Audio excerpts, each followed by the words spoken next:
4 प्रकार का रेखा चित्र क्या सब था? पहला था कोई भी प्रकाश की किरण यदि मुख्य अक्ष के समांतर हो तो परावर्तन के पश्चात फोकस से गुजरती है, ठीक है। उसके बाद क्या था? 3 बिंदु होता है किसी भी दर्पण में, 3 बिंदु होता है। कौन कौन? एक C होता है, एक F होता है, एक P होता है ना, 3 बिंदु C, F और P। तो किरण को एक बार C से गुजार देना है, एक बार F से, एक बार P से, तो 3 को चित्र और बन जाएगा। तो जब किरण को C से गुजारते हैं तो क्या होता है? जब कोई भी प्रकाश की किरण C से गुजरती है तो क्या होता है? अपने ही रास्ते वापस लौट जाती है। इसके बाद यदि किसी प्रकाश की किरण को F से गुजार दें, F से गुजारेंगे तो क्या होगा? परावर्तन के पश्चात प्रधान अक्ष के समांतर। और तीसरा जब P पर डाल देंगे तब, प्रकाश की किरण को P पर डाल देंगे तब परावर्तन के नियम का पालन करती है, लॉ ऑफ रिफ्लेक्शन फॉलो करती है। कोई दिक्कत नहीं ना। इस प्रकार से 4 किरण चित्र हम लोग बना लिए, बनाए कि नहीं? 3 गो किरण चित्र बन जाएगा 3 बिंदु से पास करा के, या तो C से पास करा दो, या F से पास कराओ, या P से पास कराओ, 3 गो चित्र बनेगा।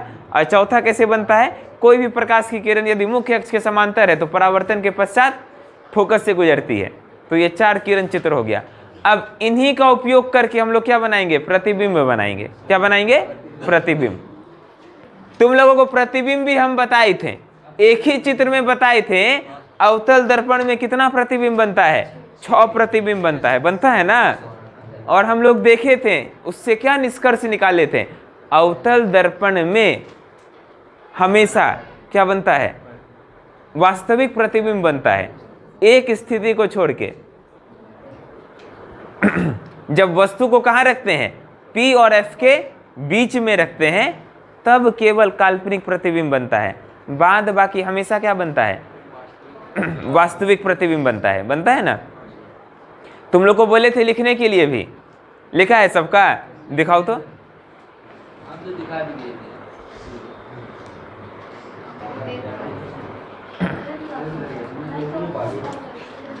पहला नंबर में क्या था? वस्तु अनंत पर, ऑब्जेक्ट एट इंफिनिटी। प्रतिबिंब कहां बना था?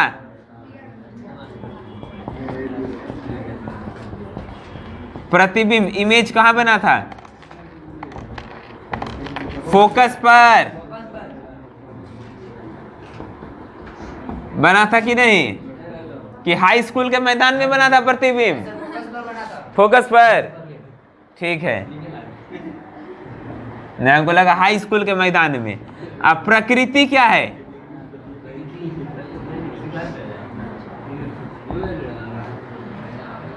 वास्तविक बनता है। अवतल दर्पण में प्रतिबिंब कैसा बनता है? वास्तविक। अब वास्तविक हमेशा बनता है, वास्तविक हमेशा उल्टा होता है। और कैसा बनता है? आकार बहुत छोटा। आकार कैसा होता है बोलो? बहुत छोटा आकार का बनता है, वेरी डिमिनिश्ड।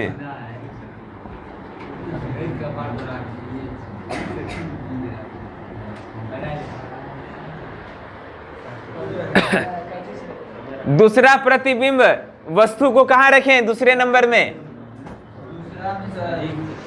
वस्तु को अनंत और C के बीच में रखेंगे। कहां रखेंगे? अनंत और C के बीच में।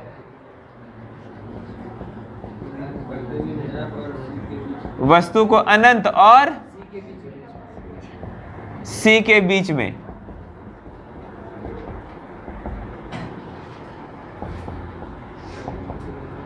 ऑब्जेक्ट को रखें बिटवीन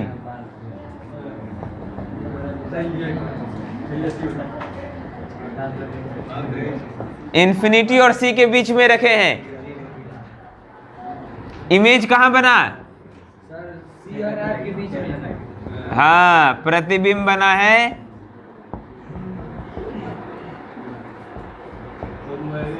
थोड़ा पीछे घसक गया, प्रतिबिंब क्या हो गया? थोड़ा पीछे घसक गया। समझ गया?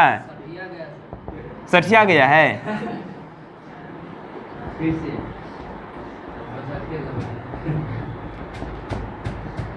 सी और एफ के बीच में।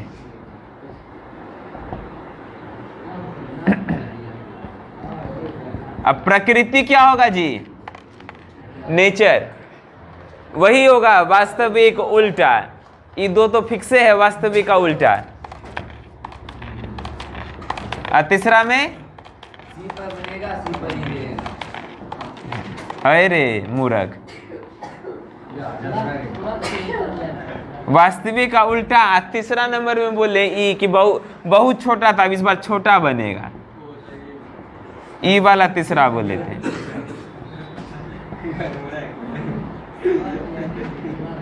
इसीलिए बोलते हैं नीतीश कुमार के रैली में जाया करो।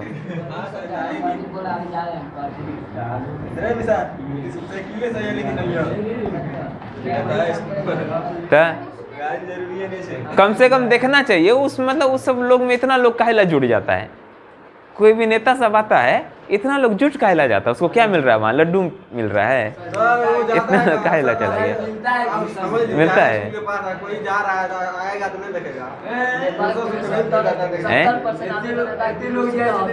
क्या चीज?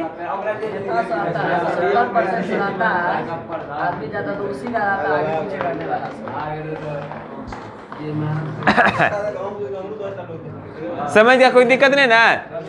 ऐ सुनो, तीसरा नंबर में वस्तु को कहाँ रखें? सी पर। वस्तु को कहाँ रखेगा? तीसरा नंबर में वस्तु को रखो, वस्तु को रखें सी पर।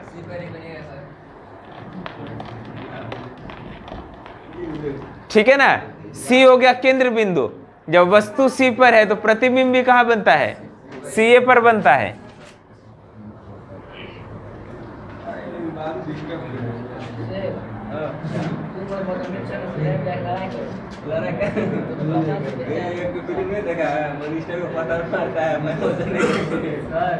हाँ, वक्रता केंद्र सी पर। और प्रकृति कैसा बनेगा? वास्तविक उल्टा। अब बराबर। बराबर मतलब इक्वल साइज का बनेगा।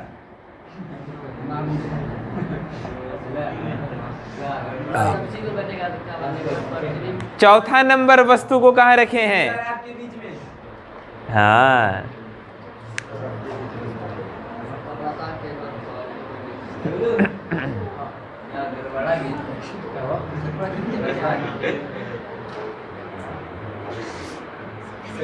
वास्तविक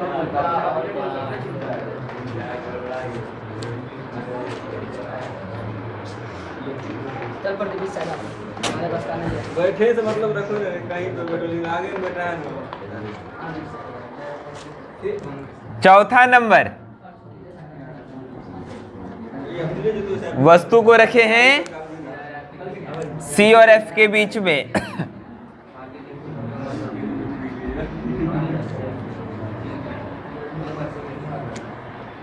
वस्तु को रखें सी और एफ के बीच में।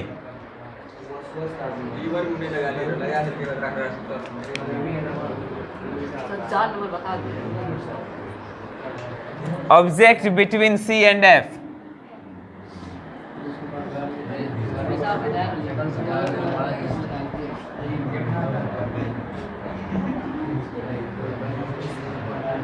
प्रतिबिंब कहाँ बनेगा? है सी के पीछे, सी और अनंत के बीच में।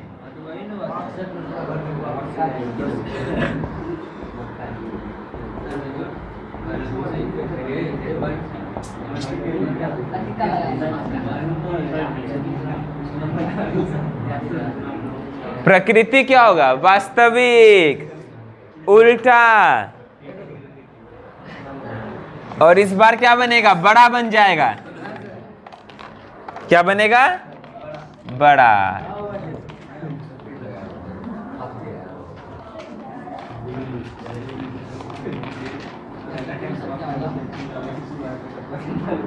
बड़ा मतलब मैग्नीफाइड। मीडिया वाला फोटो खींच 5 नंबर में वस्तु को कहाँ पे रखें? फोकस पर। प्रतिबिंब कहाँ पे बना? अनंत पर बना। प्रकृति क्या हुआ? वास्तविक, उल्टा, बहुत बड़ा, बहुत बड़ा।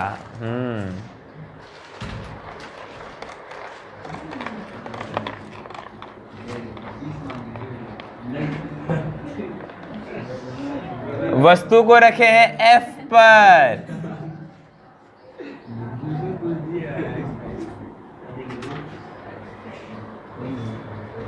प्रतिबिंब बना अनंत पर।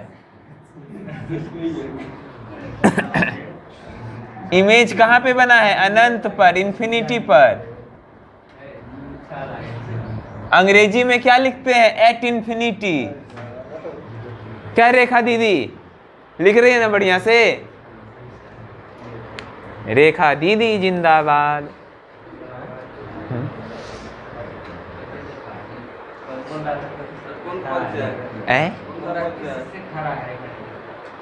अच्छा, चुनाव चिन्ह, चुनाव चिन्ह है जग छाप। जग की बेलन छाप।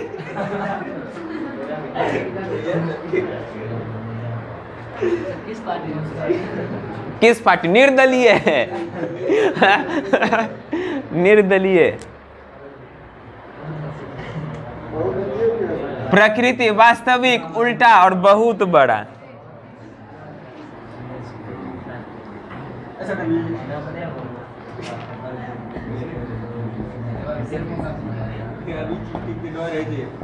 बहुत बड़ा।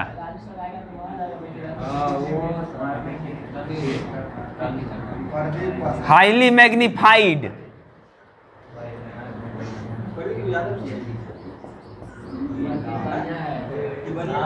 6 नंबर में वस्तु को कहाँ रखें? हाँ,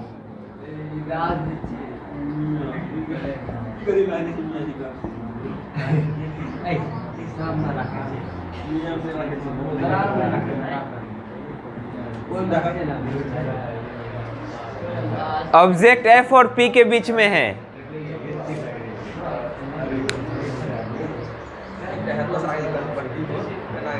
प्रतिबिंब कहाँ बनेगा? है उल्टा थोड़े बनेगा, उल्टा बोल दिया। हाँ, दर्पण के पीछे बनेगा। और दर्पण के पीछे कैसा? ना रे, काल्पनिक। खाली एक ही परिस्थिति में, इसी में काल्पनिक प्रतिबिंब बनता है, वास्तविक नहीं। काल्पनिक प्रतिबिंब यहीं पर तो काल्पनिक बनेगा।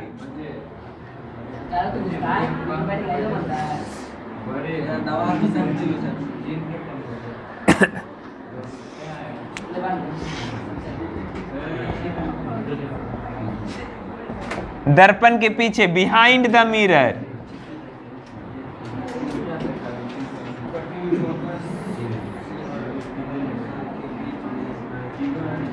और इस बार प्रतिबिंब काल्पनिक बनेगा।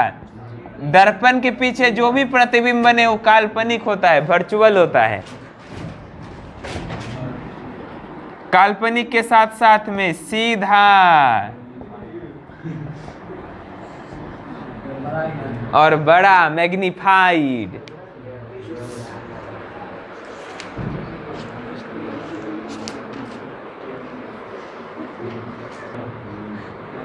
चलो देखो बाबू, आगे हम लोग चर्चा करेंगे, दर्पण सूत्र का चर्चा करेंगे और चिन्ह परिपाटी देखेंगे। चिन्ह परिपाटी, चिन्ह परिपाटी क्या होता है? Sign convention. और उसके बाद दर्पण सूत्र।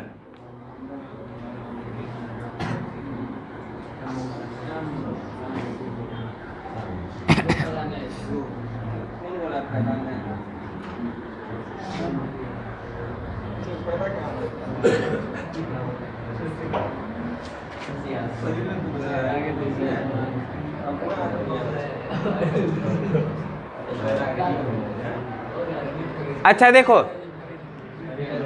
अवतल दर्पण में 6 प्रकार का प्रतिबिंब बना था ना, लेकिन उत्तल दर्पण में केवल 2 प्रकार का प्रतिबिंब बनता है।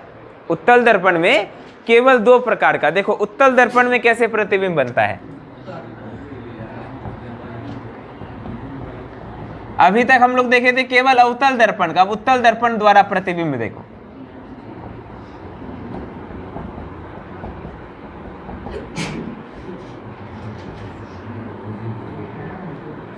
उत्तल दर्पण द्वारा प्रतिबिंब,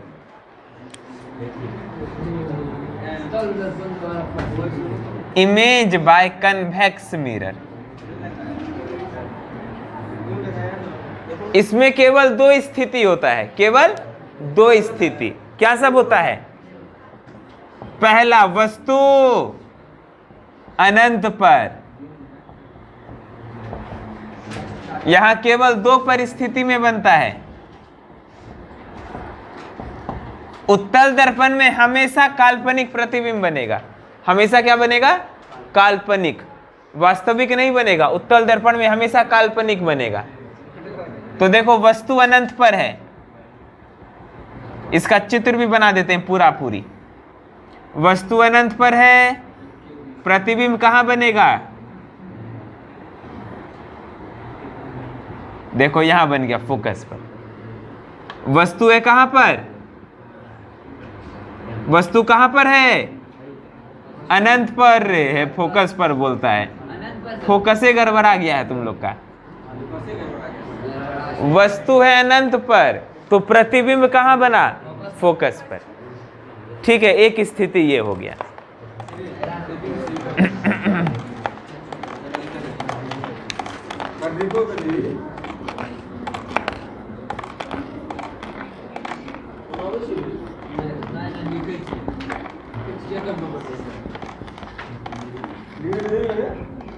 ये तो देखो प्रदीप का महानता है, इतना बिजी शेड्यूल में भी आज आके पढ़ रहा है।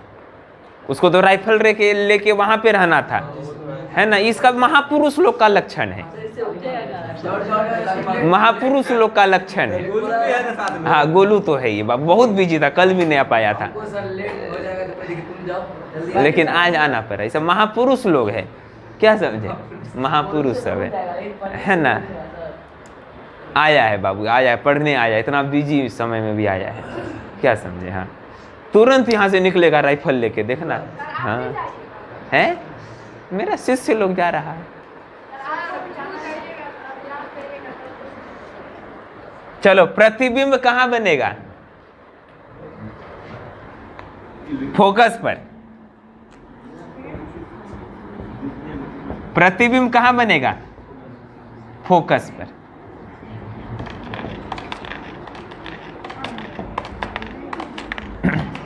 रेखा दीदी खड़ी होगी तो हम निश्चित जाएंगे।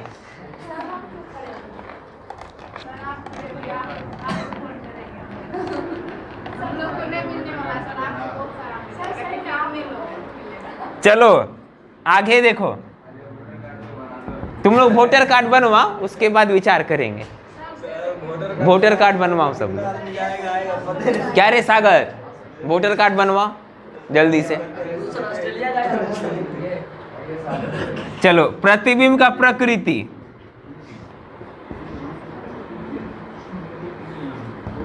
प्रतिबिंब का प्रकृति क्या सब है जी? यहां हमेशा काल्पनिक बनता है। कैसा प्रतिबिंब बनता है बोलो? काल्पनिक, क्योंकि दर्पण के पीछे बना है, तो दर्पण के पीछे कैसा प्रतिबिंब बनेगा? काल्पनिक बनेगा। काल्पनिक प्रतिबिंब बनता है, वर्चुअल इमेज बनता है। काल्पनिक प्रतिबिंब हमेशा क्या होता है? सीधा होता है। काल्पनिक प्रतिबिंब हमेशा सीधा। साथ साथ में यहां बहुत छोटा बना है। प्रतिबिंब कैसा बना है? जब भी वस्तु अनंत पर रहे, प्रतिबिंब बहुत छोटा बनता है, हाईली डिमिनिस्ड।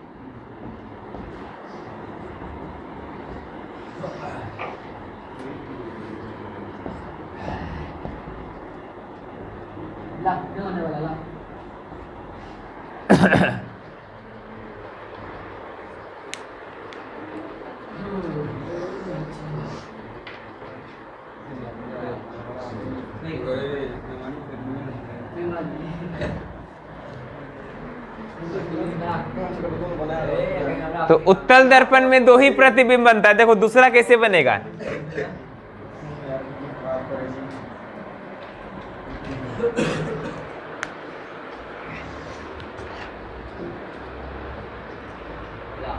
मेरा मन तो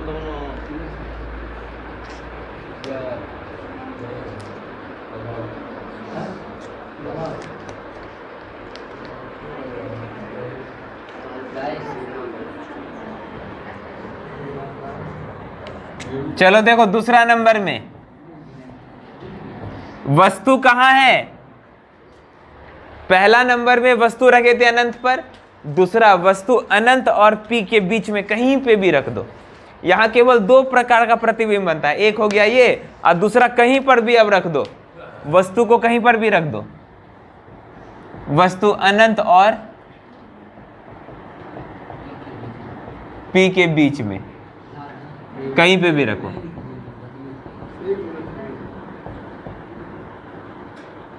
object between infinity and P.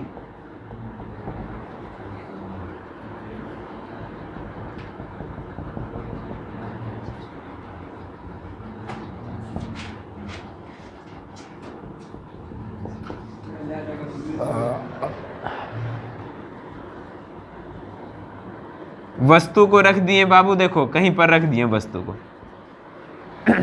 जब वस्तु अनंत पर रहे तब तीर नहीं दिखाते हैं, है ना, और जब वस्तु कहीं रखे हैं तब दिखाए हैं।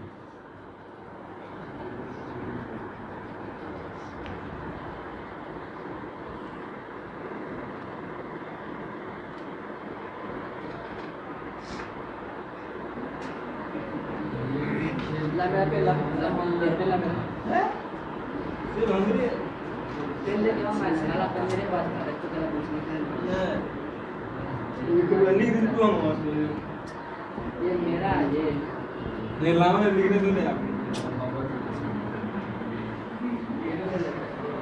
काल्पनिक लिखने दो ना। यहां पे प्रतिबिंब कहां बना?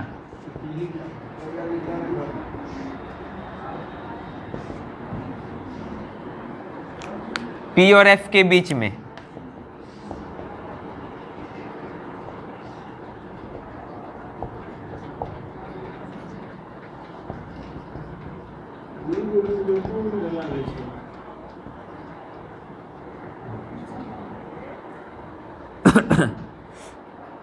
प्रकृति,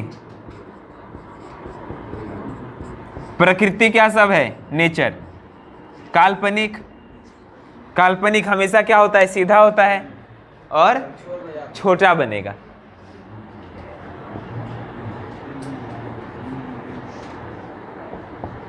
काल्पनिक प्रतिबिंब वर्चुअल इमेज,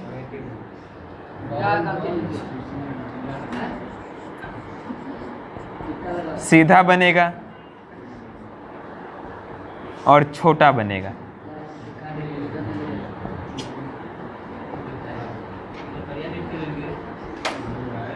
है ना, छोटा को अंग्रेजी में डिमिनिश्ड कहते हैं।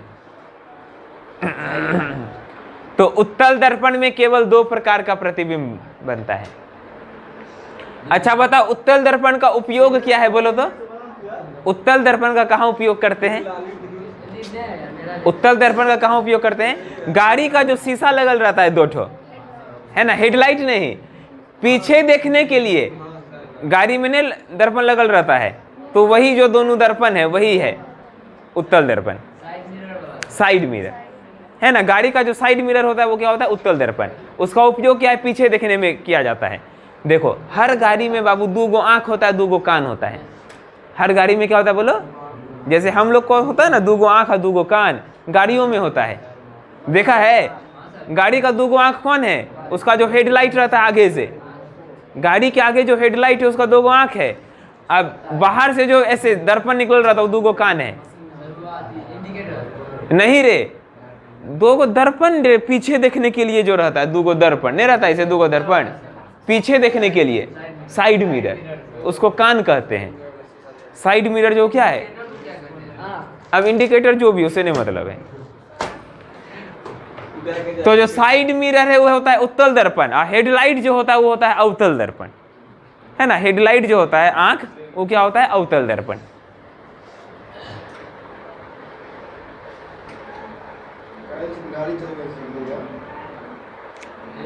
थोड़ा सा देसी मुझे चाहिए আমি তো শিখেছি তোরা যাবি अगला टॉपिक लिखेंगे अवतल दर्पण का उपयोग।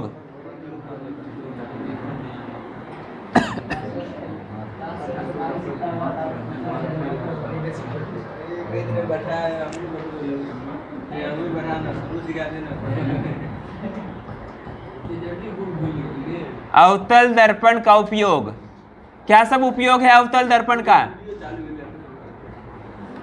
अवतल दर्पण का उपयोग बोलो। Uses of concave mirror.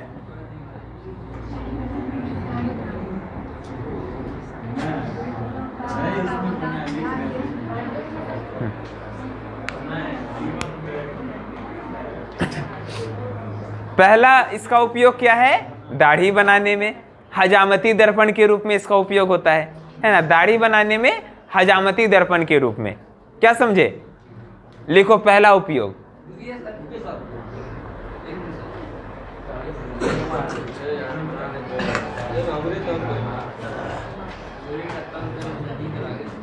अवतल दर्पण का उपयोग में पहला नंबर में लिखेंगे दाढ़ी बनाने के लिए हजामती दर्पण के रूप में।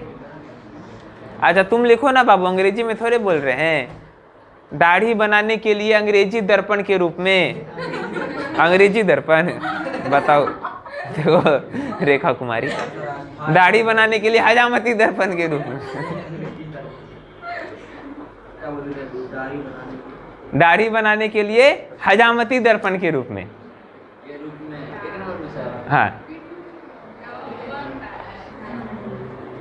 ठीक है, पहला नंबर में लिख लिया दाढ़ी बनाने के लिए हजामती दर्पण के रूप में। दाढ़ी बनाने के लिए इसका उपयोग होता है। तुम लोग बनाता है दाढ़ी? दाढ़ी नहीं बनाता है? दाढ़ी बनाएगा तब इसका उपयोग होगा। दाढ़ी बनाने के लिए हजामती दर्पण के रूप में। अंग्रेजी में क्या लिखे? It is used as a shaving mirror. अंग्रेजी में लिखो it is used as a shaving mirror. Shaving के लिए यूज होता है।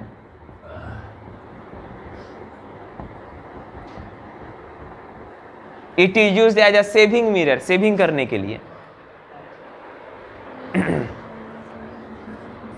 दूसरा, गाड़ी सबका जो हेडलाइट होता है, टॉर्च का जो शीशा होता है, टॉर्च देखा है? टॉर्च, उसका जो शीशा रहता है वो गाड़ी का headlight, front light, search light, ये सब में अवतल दर्पण होता है। हाँ, गाड़ी के हेडलाइट में, सर्च लाइट में, टॉर्च में, इन सब में क्या होता है? अवतल दर्पण। किसमें किसमें? गाड़ी के हेडलाइट जो आगे रहता है, टॉर्च में, सर्च लाइट में, इन सब में किसका उपयोग होता है बोलो? अवतल दर्पण का। लिखो इसका उपयोग 2 नंबर में। इसका उपयोग गाड़ी के हेडलाइट, सर्च लाइट, इसका उपयोग गाड़ी के headlight, search light, search light अथवा टॉर्च में किया जाता है। अथवा टॉर्च में किया जाता है। लिखा? अंग्रेजी में लिखेंगे इट इज यूज्ड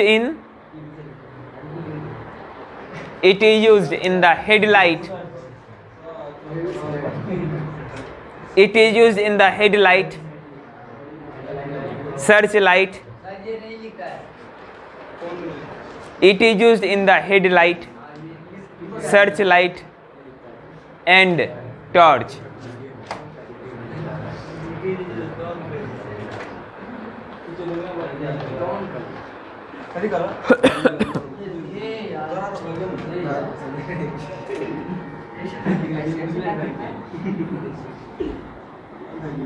अगला लिखेंगे इसका उपयोग डॉक्टरों के द्वारा, इसका उपयोग ना डॉक्टरों के द्वारा भी किया जाता है। दांत सब देखने के लिए, दांत, जीभ, ये सब देखने के लिए। इसका उपयोग डॉक्टरों के द्वारा, इसका उपयोग डॉक्टरों के द्वारा आंख, दांत, जीभ इत्यादि को देखने के लिए किया जाता है। के द्वारा आँख, नाक, जीभ इत्यादि को देखने के लिए किया जाता है। ठीक है, लिखेंगे अंग्रेजी में, it is used by doctors, it is used by doctors to examine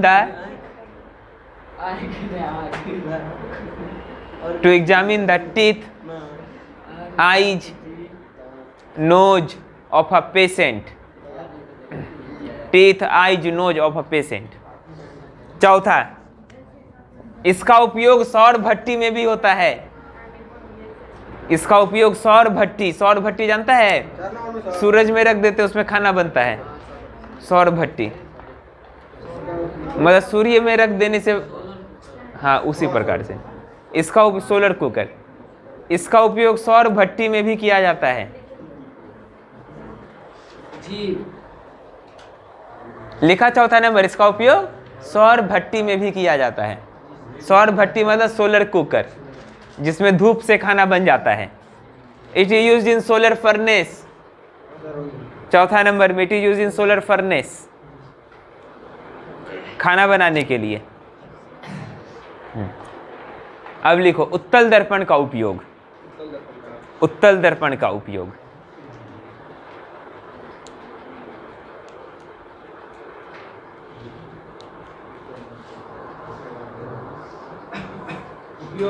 हाँ, उत्तल दर्पण का उपयोग लिखो।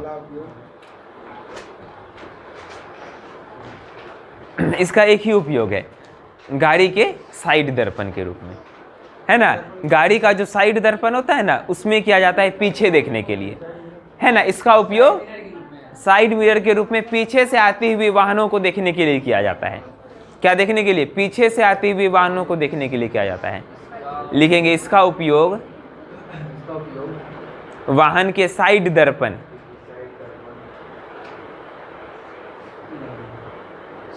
इसका उपयोग साइड वाहनों के साइड दर्पण के रूप में किया जाता है। इसका उपयोग वाहनों के साइड दर्पण के रूप में किया जाता है, जिससे कि पीछे से आती हुई साइड दर्पण के रूप में किया जाता है, जिससे कि पीछे से आती हुई वाहनों को देखा जा सकता है। और इससे क्या होता है? पीछे से आती हुई वाहनों को हम लोग देख सकते हैं जिससे कि पीछे से आती हुई वाहनों को देखा जा सकता है। समझ गया? कोई दिक्कत नहीं ना? ठीक है, तो हम लोग देखें उत्तल दर्पण का उपयोग, अवतल दर्पण का उपयोग। ठीक है, कल पढ़ेंगे चिन्ह परिपाटी। क्या पढ़ेंगे? चिन्ह परिपाटी, साइन कन्वेंशन, और दर्पण सूत्र पढ़ेंगे कल।